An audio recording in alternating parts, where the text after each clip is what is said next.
अस्सलामुअलैकुम, मेरा नाम है जासिफ हाशमी और यह है Honda insight EX limited 2018 model. और प्राइस के लिहाज से ये गाड़ी सिविक से भी सस्ती है। ये स्पेसिफिक गाड़ी प्राइस के लिहाज से टोटली वर्थ इट है। वैसे इनसाइट महंगी होती हैं लेकिन इस गाड़ी की डिमांड कंपैरेटिवली कम है और ये 4.5 लीटर की गाड़ी है।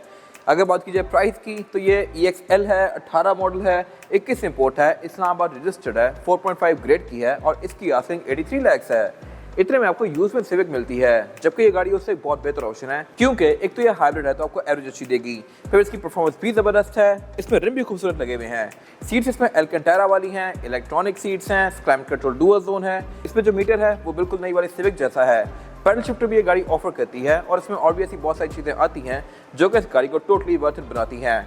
ये सब मैं कवर करने वाला हूँ इस रिव्यू में। फिलहाल जो मैंने प्राइस बताई है वो है 83 लाख। ये गाड़ी साइकिल मोटरस्पोर्ट के पास अवेलेबल है और अगर आपने इसके बारे में कोई इन्फॉर्मेशन लेनी है तो आप दिए गए नंबर पर कॉल कर सकते हैं या फिर आप साइकिल मोटरस्पोर्ट को विजिट कर सकते हैं जो कि रावलपिंडी में DH2 के गेट 1 के ऑपोजिट लोकेटेड है। हमारी एक और ब्रांच भी है रावलपिंडी मरी रोड पे। Overall it's a good sedan and today I am going to review it.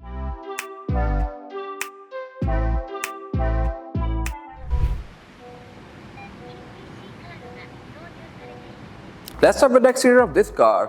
इस गाड़ी के बारे में एक इंटरेस्टिंग फैक्ट ये है कि ये बेसिकली सिविक की 10th जनरेशन पे ही बेस्ड है, लेकिन लुक्स के लिहाज से उससे बहुत ज़्यादा खूबसूरत है। अगर आप इसको एक ग्लिम्स में देखें तो आपको ये सिविक ही लगेगी, लेकिन अगर आप इस पर गौर करें तो यहाँ पे सब कुछ ज़्यादा रिफाइंड है और ज़्यादा इक्विप्ड भी है। इसकी जो हेडलाइट्स हैं ये 2018 में भी LED वाली ही आ रही थी जबकि सिविक प्रोजेक्शन लैंप ऑफर करी थी। और इसके अलावा इसमें काफ़ी स्लीक सी DRL दी गई है और ये हेडलाइट्स इटसेल्फ भी सिविक की हेडलाइट से थोड़ी सी स्लीक हैं। और अगर बात कीजिए फीचर्स की तो ये डे ऑन को सेंस करके ऑटोमेटिकली ऑन और ऑफ भी होती हैं, प्लस ये ऑटो लेवलिंग वाली भी हैं। फिर इसमें जो ये फॉग हैं ये भी विजल की तरह ये LED वाली ही आती हैं। फिर इसके फ्रंट पे काफ़ी बड़ी सारी ग्रिल दी गई है क्रोम की, जो कि ऑब्वियसली इसकी लुक्स को और ज़्यादा बेहतर बना रही है। और इसकी ग्रिल में टेक्सचर है जो कि मोस्टली इनसाइट्स में नहीं होता। ये इनसाइट है भी स्पेशल और इसके अलावा प्राइस के लिहाज से भी मार्केट से कम है। बाय द वे इसकी ग्रिल कंपनी से ही ब्लैकआउट आई हुई है, ये कोई टेंट या रैप नहीं है, ये प्रॉपर कंपनी का ही शेड है जो कि स्मोकी है। इंटीरियर में इसका एल्केंटारा है वो सब मैं कवर करूंगा आगे जाके। फिलहाल अगर बात कीजिए ग्रिल के नीचे वाले एरिया की तो यहाँ पे एक ये बॉक्स दिया गया है।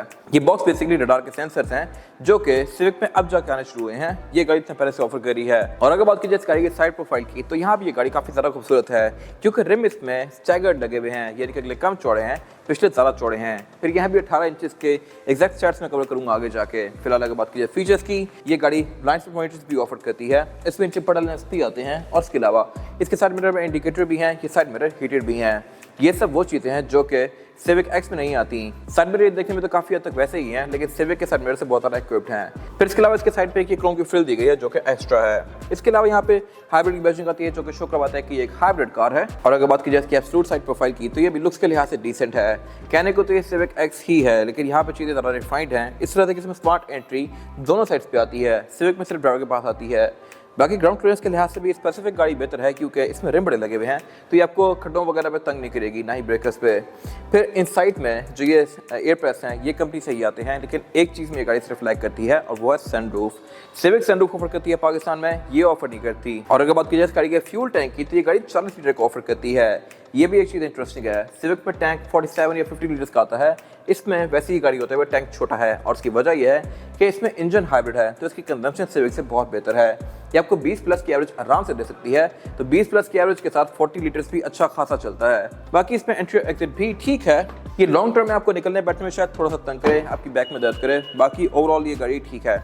और इसमें क्वार्टर ग्लास भी आते हैं सिविक की तरह। ऊपर शार्प एंटीना दिया गया है और बाकी इस गाड़ी में ऑलमोस्ट सब कुछ ही ब्लैक्ड आउट है। और अगर बात कीजिए इसके रेयर एंड की तो यहाँ भी सब कुछ ज़्यादा वर्थ है एज कम्पेयर टू पाकिस्तानी किसी भी सिविक। इस तरह से कि इसमें पार्किंग सेंसर आते हैं, ये चीज़ नई वाली सिविक कार्स में भी नहीं आ रही। फिर इसमें एक ये डट स्पॉइलर दिया गया है। टेल लाइट इसमें ऑल टुगेदर ही डिजाइन है और ये है भी LED वाली। बाकी इसके अलावा ये गाड़ी रेयर फॉग भी ऑफर करती है। ट्रंक को लॉक करने के लिए नीचे यहाँ पे एक सॉफ्ट अनलॉक दिया गया है और ट्रंक कैपेसिटी के लिहाज से ये पाकिस्तानी सिविक जैसी ही है लेकिन यहाँ फीचर्स बेहतर हैं। इस तरह से कि इसमें रेयर बेंचेस 60-40 के स्प्लिट के साथ हैं, उनको आप यहाँ पे दिए गए पुल टैब से अनलॉक करके फोल्ड कर सकते हैं और इसकी ट्रंक कैपेसिटी को स्पेशियस बना सकते हैं। तो बाकी इसके अलावा नीचे इसमें टूल किट दी गई है। स्पेयर टायर नहीं आया हुआ बट स्पेयर टायर आप इसमें लेके रख सकते हैं, जगह दी हुई है यहाँ पे। और इसके अलावा बाकी यहाँ पे ट्रंक के अंदर इंसुलेशन आती है प्रॉपर। डिग्गी पाकिस्तानी सिविक से ज़रा इंसुलेटेड है और इसके अलावा इसका जो रिवर्स कैमरा है ये भी ज़रा प्रीमियम है पाकिस्तानी गाड़ी से। इस तरह से कि इसमें दो अलग अलग व्यूज़ आते हैं, एक तो बैक का व्यू नॉर्मल और फिर एक इसमें फिश आई व्यू भी आता है। इसके बाद अगर बात कीजिए इस गाड़ी के इंटीरियर की, तो ये लुक्स के लिहाज से पाकिस्तान में ऑफर होने वाली किसी भी गाड़ी से बहुत सारा बेहतर है और फीचर्स के लिहाज से एक्विप्ड भी ज़्यादा है। अगर बात कीजिए स्टीयरिंग व्हील की, तो ये काफ़ी हद तक वैसे ही है जैसा कि अकॉर्ड में आता था इस एरा की, और ये स्टीयरिंग व्हील फीचर्स के लिहाज से है भी बहुत सारा एक्विप्ड। इस तरह से इसमें मल्टीमीडिया कंट्रोल्स दिए गए हैं, क्रूज कंट्रोल दिया गया है, रडार के कंट्रोल्स दिए हुए हैं और पैडल शिफ्टर्स भी हैं। फिर ये स्टीयरिंग व्हील है भी लेदर स्टिच और इसके अलावा टिल्ट एंड टेलीस्कोपिक वाला है, तो मेरे ख्याल से स्टीयरिंग व्हील के लिहाज से ये बेस्ट फीचर्स हैं। और इसके अलावा अगर बात कीजिए हेडलाइट के कंट्रोल की, तो ऑब्वियसली ऑटोमेटिक हैं, वाइपर भी इसमें रेन सेंसिंग है जो कि पाकिस्तान में बहुत ही कम गाड़ियों में आते हैं। इसके अलावा अगर बात कीजिए मीटर की, तो ये मीटर सेम टू सेम वैसे ही है जैसा कि अब नई वाली सिविक में आना शुरू हुआ है 2022 के बाद से, जबकि ये गाड़ी 2018 में भी ऑफर करी थी। अकॉर्ड में भी काफ़ी हद तक इस तरह का मीटर था और ये मीटर ज़्यादा बेहतर है एज कम्पेयर टू पाकिस्तान वाली सिविक। इस तरह से कि इसमें और भी काफ़ी सारी चीज़ें एक्स्ट्रा आती हैं जो कि लोकल सिविक में नहीं आती। अभी ये मुझे चार्ज इंडिकेटर शो करवा रही है, स्पीड लिमिट इसकी 180 किलोमीटर पर आवर तक है और इसके अलावा इसको मैं डिफरेंट मेन्यूज के बीच में नेविगेट करके डिफरेंट स्टैट से इस गाड़ी की। और बाकी इसके अलावा इसकी जो कलर थीम है वो ब्लू, ग्रीन और वाइट की है। इसके मीटर की हाउसिंग की बात की जाए तो ये सॉफ्ट टच पैडिंग की फिनिश में है। डैशबोर्ड इसका लुक्स के लिहाज से डिसेंट है, बट इसका जो ये हाफ ये वाला एरिया है ये अल्कंटारा का है, ये बहुत कम इनसाइड्स में होता है और ये बेसिकली सही एक हाई एंड मटेरियल है और आपको स्पोर्ट्स कार्स में देखने को मिलता है। यूजुअली इनसाइड्स के डैशबोर्ड यहाँ से लेदर के होते हैं, बट ये उससे भी एक लेवल ऊपर है। फिर इसके अलावा जो मल्टीमीडिया स्क्रीन है इसकी एक कैदर्स की है जो कि प्रीमियम साउंड सिस्टम है और इसके फीचर्स भी ऑब्वियसली काफ़ी अच्छे हैं। इसमें ब्लूटूथ, ऑक्स, नेविगेशन, USB ये सब चीज़ें आती हैं और इसकी क्वालिटी भी डिसेंट है। साउंड क्वालिटी भी इसकी काफ़ी अच्छी है और इसके अलावा उससे नीचे क्लाइमेट कंट्रोल दिया गया है। क्लाइमेट कंट्रोल ये डुअल जोन ऑफर करी है इतना पहले से, यानी कि ड्राइवर और पैसेंजर अपनी मर्जी के लिहाज से इसके क्लाइमेट कंट्रोल टेम्परेचर को एडजस्ट कर सकते हैं। फिर इसके अलावा इसमें डस्ट पार्टिकल फिल्टर भी आता है और इसकी सीट्स भी हीटेड हैं, तो ये मेरे ख्याल से इस प्राइस पॉइंट पे बेस्ट फीचर्स ऑफर कर रही है। फ्रंट दोनों सीट्स के कंट्रोल यहाँ पे दिए हुए हैं, साइड मिरर भी इसके हीटेड हैं और इसके अलावा फिर नीचे यहाँ पे इसका गियर सिलेक्टर दिया गया है जो कि काफ़ी हद तक सोनाटा से इंस्पायर्ड है। ये शिफ्ट बाय वायर गियर है, यानी कि ये बटन से ही गियर शिफ्ट करती है। इस तरह से आपको कोई लेवर ही खींचना पड़ेगा और पार्किंग ब्रेक भी इसमें इलेक्ट्रॉनिक है जो कि इस एरा में पाकिस्तान में सिर्फ सिविक की ऑफर करी थी, ग्रैंडी वगैरह में तो अभी तक नहीं आई। बाकी इसके अलावा यहाँ पर ड्राइव मोड सिलेक्टर दिया गया है, पीछे सेम टू सेम ये सिविक जैसी ही है, सेंटर कंसोल इसका स्लाइड किया जा सकता है भी ये काफ़ी स्पेशियस। और अगर बात की जाए सीट्स की, तो ये अगेन अल्कंटारा और लेदर के कॉम्बिनेशन में है, लेकिन यहाँ भी एक चीज़ प्रीमियम है as compare to Pakistani cars और वो ये है कि इसकी सीट्स इलेक्ट्रॉनिकली एडजस्टेबल हैं और सेम कॉम्बिनेशन इसका डोर्स के अंदर भी कंटिन्यू किया गया है और इसके door panels as it is Civic X जैसे हैं। फिर इसमें सिविक एक्स की तरह ही लॉक और लॉक ड्राइवर पैसेंजर दोनों के पास दिया गया है। इसमें डोर्स में स्पीकर्स भी आते हैं और ट्वीटर्स भी आते हैं। फिर उससे आगे यहाँ पे इसका पुश स्टार्ट दिया गया है और यहाँ पे कुछ और चीज़ें दी गई हैं। इसमें क्योंकि होंडा सेंसिंग भी आता है तो आप उसको भी यहाँ से ऑन ऑफ कर सकते हैं। फिर यहाँ पे इसके पार्किंग सेंसर्स को इंडिविजुअली फ्रंट या बैक के पार्किंग सेंसर्स को ऑन ऑफ करने का कंट्रोल दिया गया है। यहाँ पे इसका ट्रैक्शन कंट्रोल दिया गया है। इस गाड़ी में सनरूफ नहीं आती, सिर्फ ये एक ऐसी चीज़ है जहाँ पे ये कार लैग करती है। और अगर बात की जाए रेयर पैसेंजर्स की सीटिंग कैपेसिटी की, तो यही बैक पे डिसेंट है और बिल्कुल सिविक जैसी ही है, लेकिन यहाँ पे अमेनिटीज बहुत बेहतर दी गई हैं।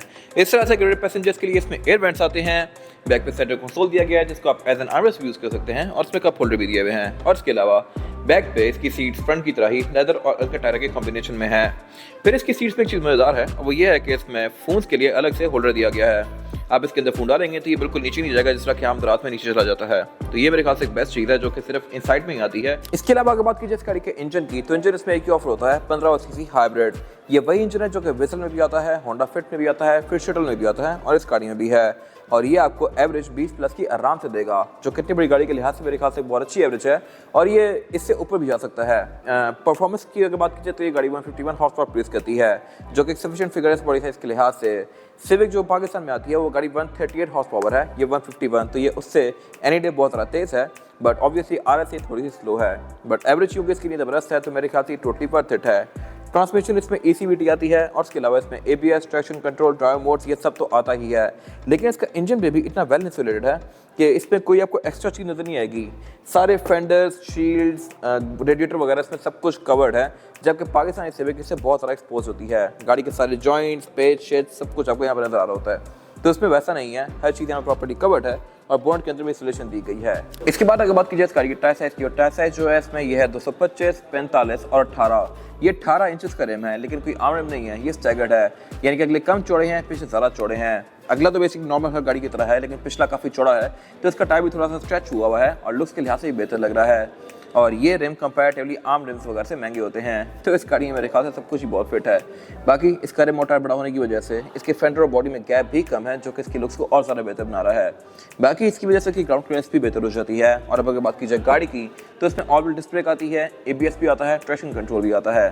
तो इसकी ओवरऑल जो ग्रिप है, ड्राइव है, ये बहुत बेहतर है। ये था आज का रिव्यू। अगर आपको ये रिव्यू पसंद आया है तो इसको लाइक कीजिए, मेरे चैनल को सब्सक्राइब कीजिए, और अगर आपके पास इस गाड़ी से रिलेटेड कोई भी राय है तो उसको कमेंट सेक्शन में शेयर जरूर कीजिएगा, ताकि वो लोग जो ये गाड़ी लेने वाले हैं वो आपकी राय से फ़ायदा उठा सकें। अपना ख्याल रखिएगा। Thank you.